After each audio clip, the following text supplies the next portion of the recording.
غزہ میں حماس کا بنایا زمینی سرنگوں کا نیٹ ورک اسرائیل کے لیے وبال جان بن گیا۔ اسرائیل نے غزہ میں زمینی آپریشن کے ارادے سے شمالی غزہ کے لوگوں کو 24 گھنٹے میں جنوبی غزہ کی طرف نقل مکانی کرنے کی مہلت دی ہے۔ عالمی ادارہ صحت کے مطابق ایسا کرنا غزہ کے زخمیوں اور بیماروں کو موت کے منہ میں دھکیلنے کے مترادف ہوگا۔ UN کے مطابق 24 گھنٹے میں اتنی بڑی نقل مکانی بالکل ناممکن ہے، جبکہ اسرائیل حماس کی بنائی زیر زمین ٹنلز کو جنگجوؤں سمیت مکمل تباہ کرنا چاہتا ہے۔ اسرائیل کا دعویٰ ہے کہ حماس نے زیر زمین سرنگوں کا ایک وسیع تر نیٹ ورک بچھایا ہوا ہے جس کا خاتمہ ہوائی حملوں سے ممکن نہیں، انہیں صرف زمینی آپریشن کے ذریعے ہی ختم کیا جا سکتا ہے۔ ان سرنگوں تک حماس نے عالمی میڈیا کے چند اداروں کو کچھ سال قبل رسائی دی تھی اور انہیں بتایا کہ کیسے ان سرنگوں کی مدد سے وہ اسرائیل کے فضائی حملوں سے خود کو محفوظ رکھتے ہیں اور اپنا اسلحہ بھی بآسانی ایک جگہ سے دوسری جگہ منتقل کرتے ہیں۔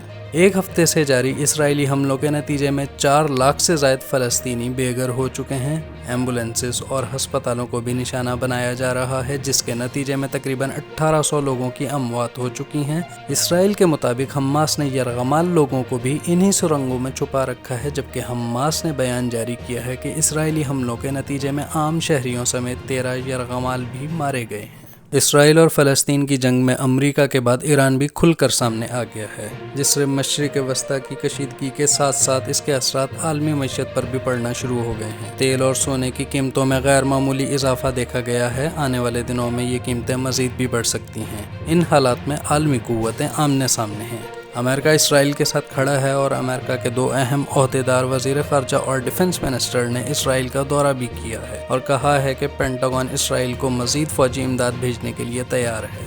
دوسری جانب ایرانی وزیر خارجہ اچانک لبنان پہنچ گئے۔ ایرانی صدر کی سعودی عرب کے ولی عہد سے ٹیلی فونک رابطے کے بعد ایرانی وزیر خارجہ لبنان پہنچ گئے، جہاں انہوں نے حزب اللہ کے سربراہ حسن نصر اللہ سے ملاقات کی۔ ایرانی وزیر خارجہ نے میڈیا سے بات کرتے ہوئے کہا کہ اسرائیل نے غزہ پر حملے جاری رکھے تو تہران کی حمایت یافتہ تنظیمیں جنگ میں ایک نیا محاذ کھولنے کے لیے تیار ہیں۔ جنگی جرائم اور انسانی امداد کی بندش کی صورت میں دیگر مزاحمتی تنظیموں کی جنگ میں شرکت یقینی ممکن ہے۔ حزب اللہ کے سربراہ حسن نصر اللہ نے اپنے بیان میں کہا کہ ملاقات میں تاریخی واقعات کو سامنے رکھ کر ہر ایک کو جو پوزیشن لینے کی ضرورت ہے اس پر غور کیا گیا ہے، جبکہ حزب اللہ کے ڈپٹی کمانڈر نے دھمکی دی ہے کہ اسرائیل کے خلاف جنگ میں حماس کا ساتھ دینے کے لیے وہ پوری طرح تیار ہیں اور وقت آنے پہ مداخلت کریں گے۔